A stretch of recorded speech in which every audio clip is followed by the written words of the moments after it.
헤로드 왕 때에 예수께서 유대 베들레헴에서 나심에 동방으로부터 박사들이 예루살렘에 이르러 말하되 유대인의 왕으로 나신 이가 어디 계시냐? 우리가 동방에서 그의 별을 보고 그에게 경배하러 왔노라 하니 헤로드 왕과 온 예루살렘이 듣고 소동한지라. 왕이 모든 대제사장과 백성의 서기관들을 모아 그리스도가 어디서 나겠느냐 물으니 이르되 유대 베들레헴이오니 이는 선지자로 이렇게 기록된 바 또 유대 땅 베들레헴아 너는 유대 고을 중에서 가장 작지 아니하도다. 내게서 한 다스리는 자가 나와서 내 백성 이스라엘의 목자가 되리라 하였음이니이다. 이에 헤롯이 가만히 박사들을 불러 별이 나타난 때를 자세히 묻고 베들레헴으로 보내며 이르되 가서 아기에 대하여 자세히 알아보고 찾거든 내게 구하여 나도 가서 그에게 경배하게 하라. 박사들이 왕의 말을 듣고 갈새 동방에서 보던 그 별이 문득 앞서 인도하여 가다가 아기 있는 곳 위에 머물러 서 있는지라. 그들이 별을 보고 매우 크게 기뻐하더라. 집에 들어가 아기와 그의 어머니 마리아가 함께 있는 것을 보고 엎드려 아기께 경배하고 보배압을 열어 황금과 유향과 몰약을 예물로 드리니라. 그들은 꿈에 헤롯에게로 돌아가지 말라 지시하심을 받아 다른 길로 고국에 돌아가니라. 아멘. 성경에 보게 되면 사복음서 가운데 마태복음에서만 동방박사의 이야기가 나오게 됩니다. 그 이유는 마태복음은 왕으로 오신 예수님을 증언하기 때문에 그렇습니다.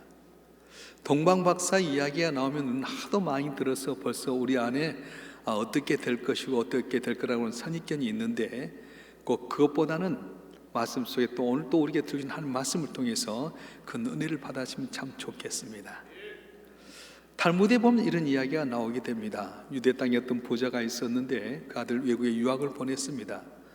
그러다 어느 날 갑작스럽게 죽음이 임박했을 때 아들에게 연락도 제대로 못하면서 이 아버지가 죽음의 유언을 남겼습니다. 유서를 남겼는데 그 집에 많은 종들 가운데서 전체를 감당하는 집사 종이 있었는데 이 종이 아들에게 연락을 해서 아들이 아버지 앞에 터놓았습니다. 내 장례가 다 치러지고 묘가 있는데 거기서 아버지께 내긴 유서를 보았더니 이거 웬일입니까? 자기의 모든 재산은 자기 종들 가운데 집사장인 그 종에게 다 남겨주고 아들은 딱 한 가지 자기 원한 것만 얻도록 해라 하는 유서였습니다.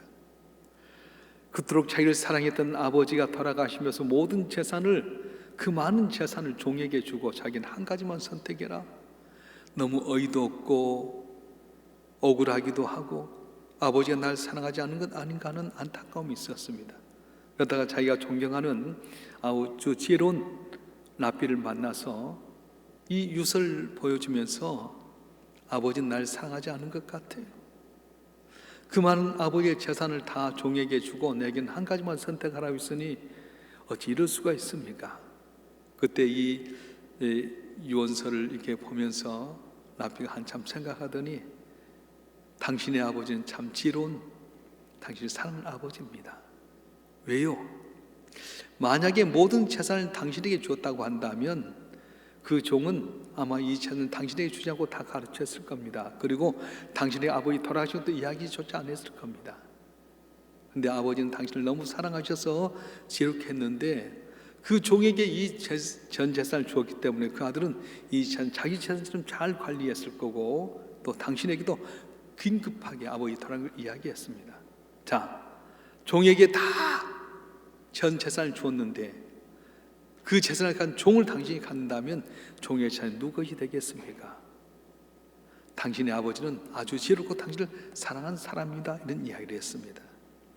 우리가 살아갈 때 이 아버지처럼 지혜로운 삶을 살아야 됩니다. 눈에 보이는 것이 다가 아닙니다. 보이지 않는 가운데서 하나님은 우리에게 가장 좋은 것을 주셨는데 이것 한 가지만 가지면 다 우리 것인데 우리는 이 좋은 것을 놔두고 다른 데 좋은 것이나 기울걸 때가 참 많이 있습니다. 오늘 본문의 말씀은 멀리 동방에 있는 동방의 박사들이 하나님께서 이 땅에 주신 가장 좋은 선물을 찾아서 유대 땅까지 찾아오게 된 이야기입니다. 그들은 모든 것을 버리고 예수님을 찾아왔습니다. 왜요? 그게 가장 귀하기 때문에 그렇습니다. 예수는 하늘 보좌를 버리시고 이 땅에 오셔서 우리 인간의 고난의 전걸 다 체험하시면서 십자가에 못 박혀 죽기까지 사랑하신 분입니다. 예수님 스스로 말씀하실 하늘과 땅의 모든 것을 하늘 아버지 내게 주셨다고 말씀하셨어요. 그래서 예수님 나의 구주로 영접하고 예수님 내가 소유하기만 하면 예수님이 갖는 하늘의 권세와 땅의 권세가 다 내 것이 될 수 있다고 말씀하는 것입니다. 할렐루야. 동방의 박사들 먼 거리를 가면서 많은 유혹과 고통과 어려움이 있었습니다. 그런데 다 물리쳤습니다.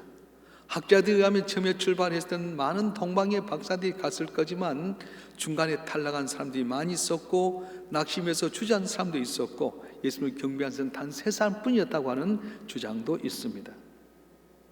우리가 왕이신 예수께 나와 경배하는 게 제일 큰 축복입니다. 왜냐하면 주 앞에 나 경배하는 건 아무나 할 수 없습니다. 초청을 받아야만 되는 겁니다. 여러분이 오고 싶어서 교회 온 것도 아닙니다. 하나님께 여러분 오라고 하셔서 오게 된 겁니다. 여러분 보세요. 청와대 대통령 만나러 간다고 다 되는 겁니까? 아닙니다. 반드시 초청장이 있어야 됩니다. 왕 앞에 누가 함부로 설 수 있겠습니까? 왕이 승낙하지 않으면 갈 수가 없게 되는 겁니다. 반드시 초청을 받아야 됩니다. 우리에게 가장 큰 축복이 무엇입니까? 우리가 주님 앞에 나와서 초청받아서 마음껏 예배하고 찬양하고 감사할 때 그걸 받으신 하나님께 우리에게 복을 주시기 때문에 내가 주님 앞에 나와 초청받아 예배한 자리가 가장 복된 자리라고 하는 것입니다. 메시아를 만난 사람 다 버린 사람들입니다. 헛되고 헛된 것을 버려버리고 가장 귀하고 좋은 걸 얻기 위해서 다 버려버렸습니다. 그런데 예수님 만나고 나서도 오늘날 버리지 못한 사람이 너무도 많습니다. 사마리아 수간의 여인은 예수를 만난 다음에 다 버려버렸습니다. 그가 가장 귀하게 했던 물동이도 버려버렸습니다. 그 물동이 뭐였습니까? 남편이나 5이나 있었고 지금 남편도 자기 남편이 아닌 여자는 손가락질의 대상이었습니다. 그래서 모든 사람이 물길로 올 때 그는 물길로 오지 못하고 다 뜨거운 태양빛에 자고 있을 때 이 여인은 물동이 하나 가지고 물을 얻는 거였습니다. 이 물동이는 이 여인에게 가장 귀한 거였는데 예수님 만나고 물동이 버려버렸습니다. 제자 베드로는 어떻습니까? 예수님 만난 다음에 그물도 버리고 배도 버리고 쫓아왔습니다. 12 제자들이 다 자기가 가지고 있는 귀한 걸 다 버리고 예수님 쫓아왔습니다. 왜 그렇습니까? 바로 전능하신 하나님, 복의 축복의 근원이신 바로 주님이기 때문에 다 버리고 그 축복의 근원 주님을 찾아가게 되었던 것입니다. 영원한 생수를 얻기 위한 물동이, 주님이 생수의 근원 되신데 어찌 영원히 솟한 샘물인데 물동이를 들고 다닌 겁니까? 주님은 영원한 우리의 생명이 되시기 때문에 우리는 죽음의 길을 떠나서 버릴 것 버려야 된다는 것입니다. 사마리아 여인은 여태까지 가졌던 귀한 걸 다 버려버렸습니다. 주님 떠나서 주님 없는 삶을 살았던 여인은 사랑을 찾아서 이리 헤매고 저리 헤맸습니다. 만났던 남자들이 자기에게 약속을 해주었지만 그 남자들은 이 여인을 다 속였습니다. 사랑한다 했으면서 단물만 빨아먹고 상처 주고 포주 노릇하고 기둥서방하고 온갖 환난을 주고 그 여인에게 아픔을 주었습니다. 다 속여버렸습니다. 그런데 우리 주님은 신실하신 분입니다. 한 번 약속한 것 끝까지 지키시고 보호하시고 마침내 우리에게 좋은 걸 주신 하나님이십니다. 그래서 예수님이 이 땅에 오신 것은 우리 가장 기쁜 소식이고 주님이 바로 우리에게 가장 귀한 선물이라고 하는 것입니다. 할렐루야. 이 사마리아는 주님을 영원한 나의 메시아로 모시고 물동이를 버리고 말에 들어가서 복음을 전했습니다. 전에는 사람과 대화를 하지 않았습니다. 사람 피했습니다. 말도 하지 않았습니다. 그런데 이 여인이 예수님 만난 다음에 용기를 얻게 되고 힘을 얻었습니다. 그전에 누가 나를 어떻게 보냐가 중요했습니다. 그런데 예수님 만난 다음에는 그것을 뛰어넘어서 만왕의 왕이신 주님이 나와 함께 하는데 그런 것은 하나도 문제가 되지 않았던 것입니다. 사랑하는 성도 여러분, 버릴 걸 버리시길 바랍니다. 예수 믿으면서 아직 버리지 못한 사람이 너무도 많습니다. 인간적인 욕심과 욕망과 미움과 시기와 질투와 인간과의 이기심을 아직 버리지 못한 분이 너무도 많습니다. 예수님 만난 분은 세상 이런 걸 버려야 됩니다. 주님만이 나의 영원한 생수가 되시고 나의 복이 근원이 되시기 때문에 주님 만난 여러분 한 분 한 분 세상 것을 버리고 주님 붙잡음으로 말미암아 승리하는 여러분 되길 주님으로 축원합니다. 축원합니다. 그런데 동방의 박사들이 어떤 상황 가운데서 예수를 찾으러 왔는가도 중요합니다. 그들은 오직 별 하나만 바라보고 왔을 뿐입니다. 2절에 보게 되면 우리가 동방에서 그의 별을 보고 그에게 경배하러 왔노라 말했습니다. 천문학자로 별을 연구하다가 이상한 별을 보고 왕으로 나신 메시아가 아닐까 하는 생각을 가지고 별을 따라 나섰습니다. 별이 어디로 인도할지, 계속 인도할지, 아니면 별이 살아올지 모르면서도 별만 따라 살아왔습니다. 실제로 오다가 별이 사라지도 했습니다. 그러나 그는 실망하지 않고 아기 예수를 찾아서 마침내 이 아기 예수께 경배했습니다. 페르시아에서 베들레헴까지 수천 킬로미터가 되는데 별 외에 인도자가 없었습니다. 만약에 성경이 있었다면 그는 쉽게 예수를 찾았을 겁니다. 성경에 뭐가 기록됐습니까?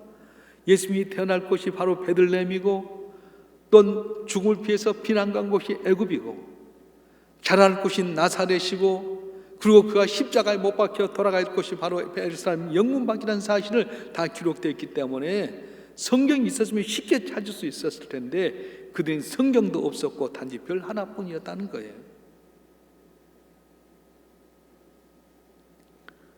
그런데 정작 예루살렘에서 성경 박사였던 서기관과 바리새인들로 가득했지만 그는 예수께 관심이 없었습니다. 그러나 동방의 박사들은 그를 인도할 만한 사람 하나도 없었음에도 불구하고 낙심하지 않고 아기 예수를 찾고 찾아서 경배했던 것입니다. 또 동방의 박사들이 오는 길은 멀고도 험악했습니다. 그들이 살던 동방 베들레헴부터 수천 킬로 떨어졌습니다. 길도 없고 고속도로 없습니다. 험한 광야였습니다. 물도 없었고 식량 구하기도 어려웠습니다. 교통수단이 발달한 것도 아니었습니다. 기껏해야 낙타 타는 것이 그것뿐이었습니다. 목적지도 확실하지 못합니다. 밤에 별을 보고 연구했다가 낮에 연구했던 걸 가지고 찾아갑니다.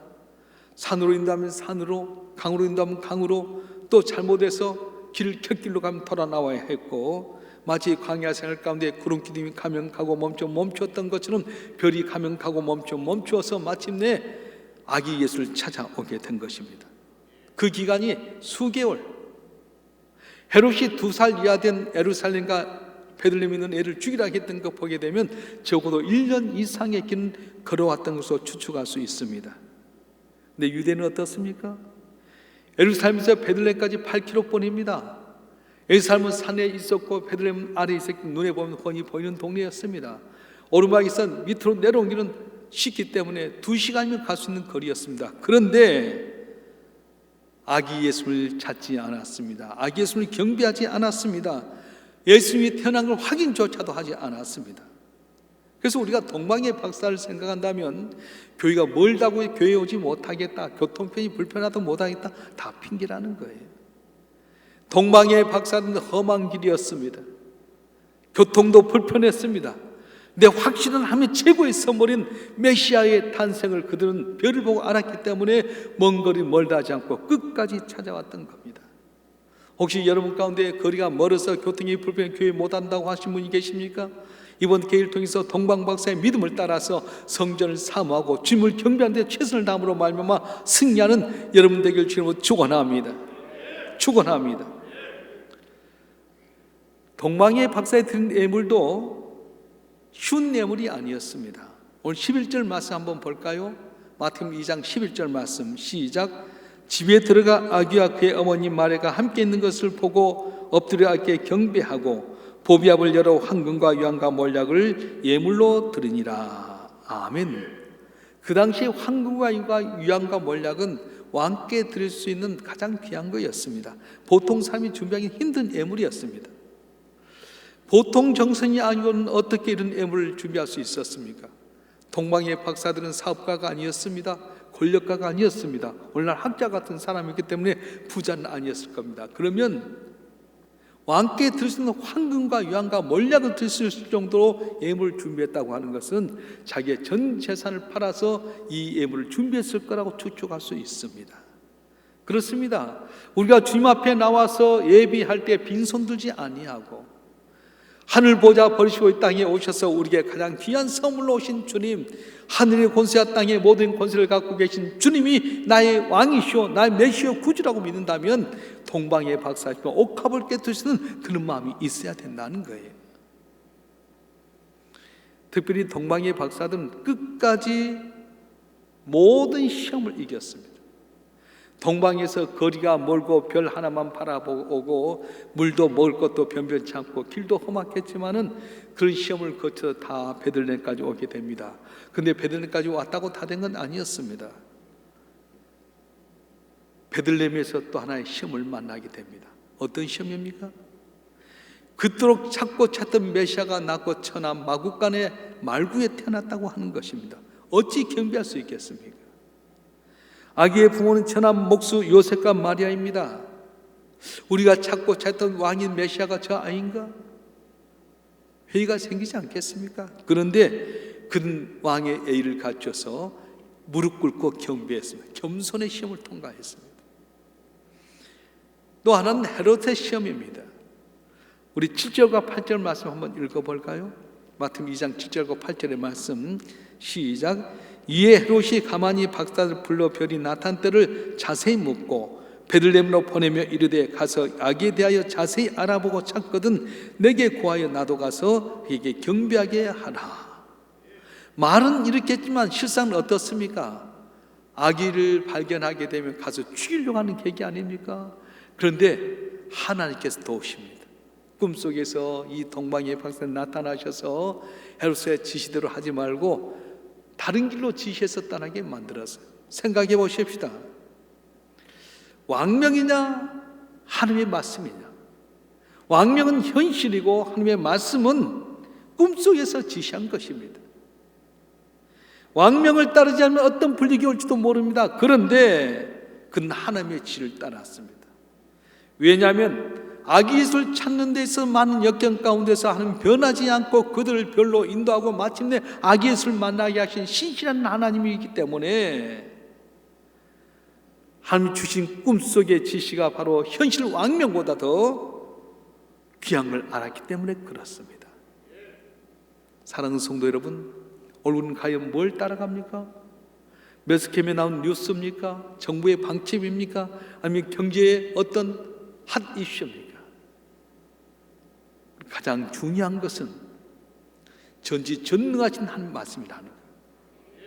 정부가 세운 경제, 방역, 정치, 견해 사람이 세운 거예요. 탁상에서 공론에서 세운 것입니다. 근데 하나님은 인공위성처럼 높은 곳에서 멀리 바라보고 나서 우리에게 말씀을 주신 거예요. 그 여러분이 세상의 어떤 권력이나 매스컴의 지시라든가 어떤 신문에 나온 뉴스를 따라가기보다는 말씀을 따라 삶으로 말미암아서 승리하는 여러분 되기를 간절히 바랍니다. 하나님께 이 세상을 사랑하셔서 죄인 우리를 위해서 독생자 예수를 보내주셨습니다. 예수는 우리에게 오신 하나님의 최고의 선물입니다. 예수를 나의 구주로 영접하실 주님을 축원합니다. 그분을 사랑하실 주님을 축원합니다. 우리의 집은 우리의 길을 결코 버리지 아니하신 분이십니다. 그래서 우리는 먼 곳에서 별 하나 붙들고 모든 험악한 길을 찾아 나서서 아기 예수께 경배했던 동방의 박사들의 귀한 믿음을 따라서 주님 앞에 언제나 사모하여 나와 하나님께 경배하는 성도가 되어야 된다는 것입니다. 동방의 박사는 어려운 상황 가운데 예수님 만나서 경배하는 위대한 믿음을 가졌습니다. 그런데 위대한 믿음을 가졌던 이 동방의 박사들은 실수나 하자가 없었을까요? 아니요, 실수를 했어요. 어떤 실수였습니까? 별을 따라서 이렇게 예루살렘까지 왔다가 별이 갑자기 사라졌어요. 그래서 그들은 예루살렘의 헤롯성을 찾아갑니다. 왕으로 나신 이가 어디 있느냐? 깜짝 놀랐습니다. 이 별이 끝까지 인도한 것은 베들레헴인데 인간의 생각으로 왕은 예루살렘 성에 있어야 되지 않겠나? 왕국을 찾아서 왕이 어디 있냐고 물어봤습니다. 이것이 바로 큰 어려움을 주게 되었습니다. 그래서 2살 이하의 예루살렘과 베들레헴에 있는 아이들이 다 죽게 되고 그 아버지 어머니가 눈물 짓는 고통을 당하게 되었습니다. 그렇습니다. 한 번의 실수가 엄청난 고난과 어려움을 가져오게 됩니다. 그래서 우리가 알 수 있는 게 무엇입니까? 나 한 사람의 생각과 내 방법과 거짓대로 했다가 결국은 많은 사람의 어려움과 고통을 주고 있지는 않습니까? 그래서 우리는 교회 생활을 하든가 가정이나 사회생활을 하게 될 때에 뭐 신중하게 생각하고 기도하고 물어보고 말 한마디 행동을 해야 된다는 거예요. 생각 없이 던져버린 말, 생각 없이 해버린 행동 때문에 얼마나 많은 사람이 고통을 당한지 모릅니다. 실수는 누구에나 있을 수 있습니다. 비전은 완벽하지 못하기 때문에 누구나 다 잘못 있고 실수가 있습니다. 그런데 중요한 것은 실수를 깨닫고 돌아오는 것입니다. 다시 왜 성문이나 칭함을 받게 되고 내 마음이 합한 자 인정받게 된 겁니까? 다시 죄를 범죄했던 나단성을 통해 네가 바로 죄인이라 했을 때 다시는 그걸 회개하고 눈물 젖었고 웃을처럼 자기를 씻어가면서 주여 나를 불쌍히 여겨달라고 내가 죄인이라고 고백했을 때 너는 내 마음에 합한 자라 인정받았어요. 우리는 다 누구나 실수가 있고 흠이 있습니다. 나를 가리기 위해서 변명하거나 나를 합리화시키거나 나를 정당화시켜서 함부로 사는 것이 아니라 말씀에 비춰와서 잘못된 것일 때 내가 바로 죄인입니다. 내가 부족합니다. 나를 불쌍히 여기서 돌리면서 자신의 실수, 잘못, 죄악 모든 걸 털어놓게 될 때 주께서 우리를 긍휼히 여기시고 용서해 주실 것입니다. 우리의 관심은 위대한 믿음을 갖는 동방박사가 아닙니다. 동방박사들의 어려운 환경과 조건 속에서 그토록 찾고 찾아 경배했던 아기 예수입니다. 아기 예수님이 이 땅에 오실 때 왕이라고 하는 팻말 써있지도 않았습니다. 어떤 위대한 의식을 행하면서 온 것도 아니었습니다. 어려 초라한 마국간의 말구에서 목수의 아들로 오셨습니다. 외적인 모든 것을 바라보면 예수님이 하나님의 아들이 같은 조건이 하나도 없는데도 불구하고 동방의 박사들은 거기에 경배했습니다. 아무리 성경이 예언했다 하더라도 이런 외적인 모습을 보게 되면 아기 예수께 경배할 수 없었는데 동방의 박사들은 아기 예수를 정확하게 찾아서 경배했어요. 그때 당시 유대 땅에 성경에 통달한 서기관과 바리새인과 성전의 최고의 주도한 제사장들이 있었습니다. 근데 예수님이 태어났을 때 그들은 아기 예수에 대해서 관심도 갖지 않냐고 구세주도 알지 못했습니다. 근데 멀리 떨어진 동방의 박사들, 지금 이란 땅에서부터 시작해서 베들레헴까지 수천 킬로미터를 찾아온 가운데 그는 메시아인 줄 알았고 마리아도 요셉도 있었는데 그들에게 경배한 것이 아니라 정확하게 아기 예수께 경배했습니다. 어떻게 그렇게 할 수 있었을까요? 그는 하늘의 움직임을 살피는 사람이었습니다. 하늘에 관심이 많은 사람이었고 영적으로 깨어있는 사람이었기 때문에 그렇습니다. 오늘 또 하나님의 아들 예수가 우리의 메시아로 오셨는데도 불구하고 세상 것에 관심 갖다 보면 예수님인데도 불구하고 하나님의 아들인데도 불구하고 깨닫지 못하고 경배하지 못할 때가 많다는 거예요. 어느 선박회사에서 무선사를 모집하는 광고를 냈습니다.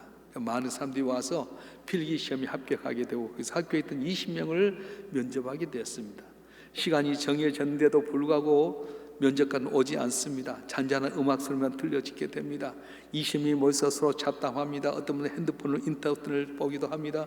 어떤 사람 눈을 지그시 감고 또 잠을 자는 것도 같습니다. 그런데 한 청년이 벌떡 일어나서 면접받는 문을 놓고 딱 들어가는 거예요. 그리고 나와서는 합격했습니다 하는 거예요. 깜짝 놀라고 너는 어떻게 해서 그렇게 들어가니 했더니 이 사람이 하는 말이 조용히 눈을 감고 묵상하는 가운데 아름다운 멜로디 속에서 모스보가 들렸습니다. 이 소리를 듣는 분은 면접실 안으로 오십시오. 20명의 사람이 필기에 합격을 했습니다.